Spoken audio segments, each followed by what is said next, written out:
নমস্কার, বাবলি সুন্দরীর আজকের পর্বের রিভিউ নিয়ে আমি তোমাদের সামনে এসে গেছি। তো আজকের পর্বের রিভিউতে যেটা দেখা যাচ্ছে যে ওই কমেডি শোতে সবার যখন হয়ে যায়, এবার নেক্সট পার্টিসিপেন্টসকে ডাকবে আর কি। তখন ওরা ভাবছে যাক বাবা, বাবলি আসেনি এখনও, খুব ভালো। কিন্তু ওই মুহূর্তে বাবলি সুন্দরী এসে হাজির হয়ে যায় স্টেজের মধ্যে। তো এবার যারা যারা ওকে পছন্দ করছিল না তারা দেখে অবাক যে ও এসে গেল। তো যাই হোক, এবার সে তার কমেডি শুরু করেছে। সে এক ঝুড়ি ডিম নিয়ে এসছে, বলছে কালো মুরগির পচা ডিম, তাই বলছে কে ছুড়বে আমাকে বলো দেখি, কে ছুড়বে আমার সাথে, এরকমভাবে একজন বলছে আমি ছুড়বো আমি ছুড়বো, এই করতে করতে ওদিকে দেখা যাচ্ছে বিনায়ক ও অর্চিষ্মানের সাথে কথা বলছে। তখন বলছে ওই দেখ, ওই ডিমবালি মাইকেও আমাকে ডিম ডিম করে ডাকছে।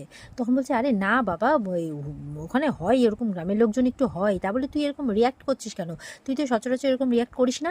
দিয়ে অর্চিষ্মানের কথা আর শোনে না আর কি বিনায়ক। ও ফোনটা কেটে দিয়ে চলে যায় একদম স্টেজের ভেতরে। ও বুঝে গেছে যে এটাই সেই ডিমবালি, এটাই সেই তার গলার আওয়াজ। এবার চলে গেছে। এবার তো একজন বলছে আমি ছুড়বো আমি ছুড়বো ওখানে স্টেজের মধ্যে, মানে দর্শকদের মধ্যে। তখন বাবলি কি করেছে বলে এই নিন তাহলে, এই বলে ওই লোকটার দিকে ডিম ছুটতে যাবে, কি ডিমটা গিয়ে পড়েছে একদম বিনায়কের মাথাতে, আর তার মাথাতেই ফেটে গেছে। তো সে তো আরও রাগে গজগজ করছে ওখান থেকে। এবার কি করবে, দর্শকরা হেসে উঠেছে। তো বলছে এই দেখুন, লোকে ঢিল ছুঁড়ে আমি ডিম ছুঁড়ি। তো এই বলে বিনায়ক কিন্তু রেগে গজগজ করতে করতে ওখান থেকে বেরিয়ে যায়। আর এদিকে বাবলি বলছে এ কি চলে যাচ্ছেন কেন, ডিম খেয়ে চলে যাচ্ছেন, ডিম ভাত খাবেন না, এইভাবে বলছে। আর ও কিন্তু রেগে গজগজ করে ওখান থেকে বেরিয়ে যায়। তো তো যাই হোক, এবার লোকজন তো বাবলিকে স্টেজ থেকে নেমে যেতে বলছে, ওকে দেখে কেউ পছন্দ করছে না। কিন্তু বাবলি এক এক করে ওর এমনভাবেই ও দর্শককে মাতাতে থাকে যে আস্তে আস্তে কিন্তু দর্শক ওকে পছন্দ করতে শুরু করে। প্রথমে তো যারা ওকে স্টেজে তুলতে চাইছিল না তারা কিন্তু মানে আপত্তি করছিল যে এই বোধহয় শোটা পুরো ডোবালো। তো এবার তো মানুষজন ঢিল ছুড়বে, কিন্তু দেখছে আস্তে আস্তে করে বাবলি কিন্তু ব্যাপারটাকে সামলে নিচ্ছে। আর যখনই ও সামলে নিচ্ছে, লোকজন একটু হইচই করতে শুরু করছে, লোকজন একটু মজা নিতে শুরু করছে, তখনই কিন্তু তাদের হয়ে যাচ্ছে আপত্তি।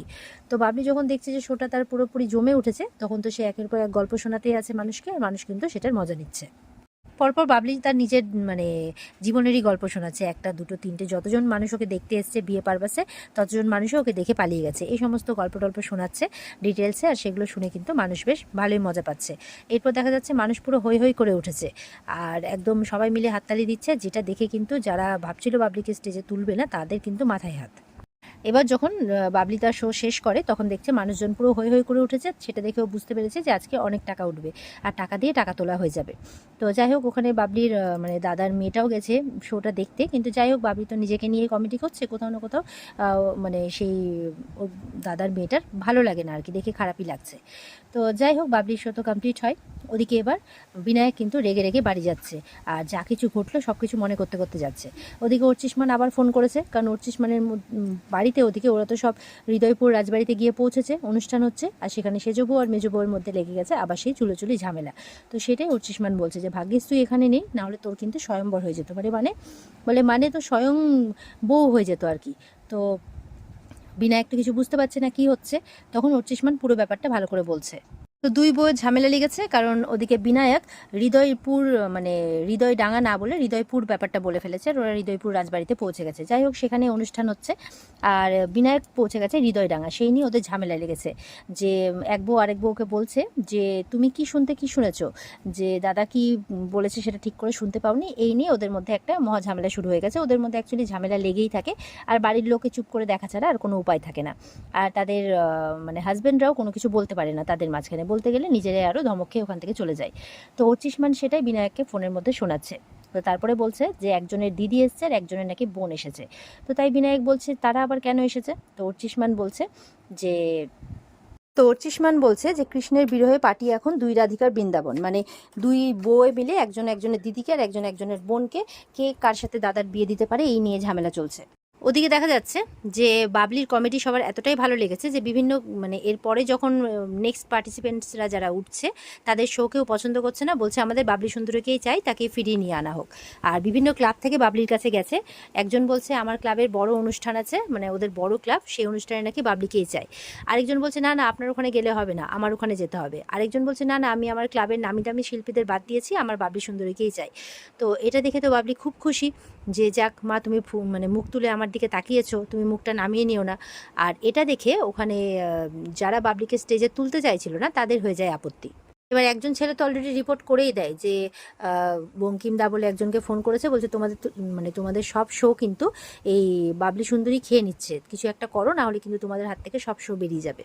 ওদিকে দেখা যাচ্ছে সৃজা আর মেজ বউ মিলে তাদের বোনেদের ভালো করে শিখিয়ে দিচ্ছে যে যা করার নিজেদেরকেই করতে হবে, নিজেদের স্ট্র্যাটেজি নিজেরা তৈরি করে ফেলো, মানে যা হবে হেলদি কম্পিটিশন হবে। এদিকে মেজ বউয়ের বোন বলছে যে বিনায়ক তো এখন নেই, তো বরঞ্চ ওর মা বাবাকে হাত করে ফেলি।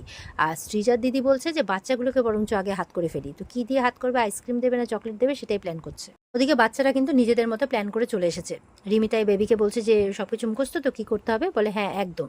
তো রিমি মনে মনে বলছে যে ঠিকই আছে, তোমরা যদি বুনোউল হও তাহলে আমি হচ্ছি বাঘা তেঁতুল। এদিকে দেখা যাচ্ছে বিনায়ক ওর যেখানে আসার কথা সেখানে চলে এসছে। তো একজন যখন গুড ইভিনিং বলতে যায় তখন প্রচণ্ড রেগে যায়, কারণ তার ইভিনিংটা মোটেও ভালো ছিল না। আর আরেকটু এগিয়ে গিয়ে বলছে ফ্রেশ না কোথায় হবে, তো যেখানে ফ্রেশ হতে যাচ্ছে সেখানে সমস্ত মহিলারা যারা যারা কাজের পারপাসে ওখানে গেছে ওখানে আছে। তো বিনায়ককে বলছে অর্চিস মান আসেনি, মানে অর্চিস স্যার আসেনি। বলে হ্যাঁ আমি গাড়ির ডিকিতে লুকিয়ে রেখেছি, যাও গিয়ে বের করে নাও। তো সবাই তো মাথা নিচু করে চুপ করে গেছে, বুঝতে পেরেছে স্যারের মানে টেম্পার ভালো নয়। তো বলছে কালকের ইভেন্টটা যদি ভালো না হয় না তাহলে একের পর এক লাশ পড়বে, পরিষ্কার বলে দিলাম।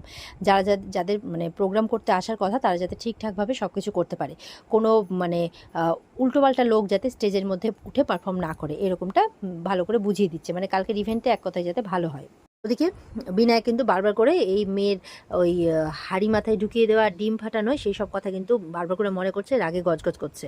আর ওদিকে দেখা যাচ্ছে যে বাবলি কিন্তু অনেকগুলো টাকা কামিয়েছে আজকে, সেগুলো গিয়ে তার পরিবারকে দিচ্ছে। আর বলছে আমি অনেক কটা শোয়ের অফার পেয়েছি, আর কোনো অসুবিধা হবে না। ওর দাদাকে বলছে এরপরে তোমার হুইল চেয়ারটা চলে এলে সেটাতে করে তোমাকেও দেখতে নিয়ে যাবো, আর কোনো অসুবিধা থাকবে না। তো ওর বৌদি তো প্রচণ্ড রেগে গেছে যে নিজের জীবনের গল্পগুলো শুনিয়ে তুই ইয়ে করছিস, নাটক করছিস সেগুলোকে নিয়ে, আর এরকমভাবে সাজগোজ করে, মানে ও যে নিজের জীবনের ব্যাপারগুলোকে নিয়ে কমেডি করছে সেটাতে ওর বৌদির আপত্তি। তাই বলছে তো লজ্জা করে না এই সমস্ত কিছু করতে। মানে বাবলিকে এমন কথাও বলে যে কারা ওই গতন নাচিয়ে 2টা টাকার জন্য ওই রঙ্গ করে জানিস, যারা ওই ল্যাম্পপোস্টের তলে 2টা টাকার জন্য দাঁড়িয়ে থাকে, এভাবেও বলছে।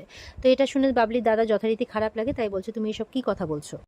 তো বাবলিকে তাই বলছে যে লোক হাসানোর নাম করে তো সত্যি সত্যি লোক হাসিয়ে এলি, পাড়ার লোকজন কি বলবে, আমরা তো মুখ দেখাতে পারবো না, এরকমভাবে বলছে আর কি। বাবলি চুপ করে শুনছে। বাবলি তাই বলছে এতক্ষণ তো তুমি অনেক কথাই বললে, এবার আমি একটু বলি, স্টেজে নাচ গান করলে সেটাকে মানে রঙ্গ তামাশা বা উল্টোপাল্টা কোনো কিছু বলে না, সেটা সেটা একজন আর্টিস্টই করে, একজন শিল্পী, আর আমিও একজন আর্টিস্ট, তাই বলছে।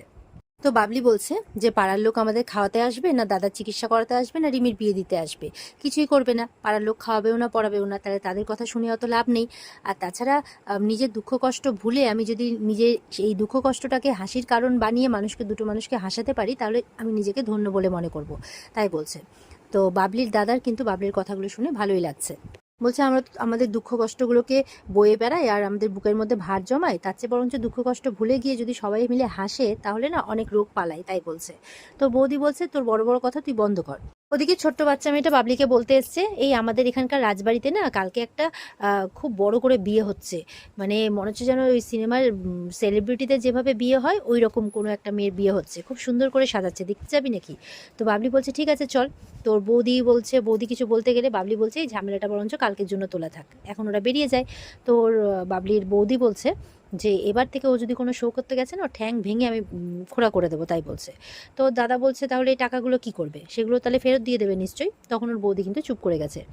ওদিকে দেখা যাচ্ছে বিনায়ক সমস্ত লোকজনকে ভালো করে বুঝিয়ে দিচ্ছে যে কালকের ইভেন্টে যাতে খুব ভালো করে হয়, আর ইভেন্টের ধারে কাছেও যাতে এখানকার আশেপাশের কোনো লোকাল লোক ঘেঁচতেও না পারে, এই বলে চলে যায়। তো ওখানকার লোকজন বলছে বিনায়ক স্যারের সাথে কোনোভাবেই কাজ করা যাবে না, যখন তখন প্যানিক অ্যাটাক হতে পারে। তো একজন মহিলা বলছে মনে হয় কোনো মহিলার সাথে ঝামেলা হয়েছে যার জন্য এরকম মাথা গরম আছে। তো কোন মহিলার কথা বলছে, তাই বলে জানি না, তবে এই স্যারের জন্য ওরকম মহিলাই ঠিক আছে, এরকম ওরা গল্প করছে আর কি। আর এখানে আজকের পর্ব শেষ হয়ে যায়। তবে আগামী দিনে যেটা চমক, যে বিনায়কের ওই ইভেন্টেই কিন্তু গিয়ে হাজির হবে সেই বাবলি। আর যখন বিনায়ক ধরতে পেরে যাবে যে কেউ না কেউ এখানে এসছে তখন কিন্তু ও পালাতে গিয়ে জলে পড়ে যাবে, আর বাচ্চা মেয়েটা বিনায়ককেই বলবে যে আমার পিসিকে বাঁচাও, না হলে পিসির কিছু একটা ক্ষতি হয়ে যাবে। তো এমনটা আমরা দেখতে পাবো যে আগামী দিনে হয়তো বিনায়ক সেই মেয়েকে বাঁচাতে গিয়ে দেখবে যে যেই মেয়ে ওর মাথায় হাঁড়ি ঢুকিয়েছিল। তো এরকম আমরা আগামী দিনের রিভিউগুলোতে দেখতে পাবো, তো অপেক্ষায় থাকবে সবাই। আজকের রিভিউ ভালো লেগে থাকলে অবশ্যই পর্বকে লাইক কমেন্ট করে জানাবে, আর আমাদের সাথে জুড়ে থাকতে চ্যানেলকে সাবস্ক্রাইব অবশ্যই করবে। দেখা হচ্ছে তোমাদের সাথে আগামীকালকে। বিস্তারিত দেখতে অবশ্যই স্টার জলসার পর্দায় চোখ রাখবে। টাটা।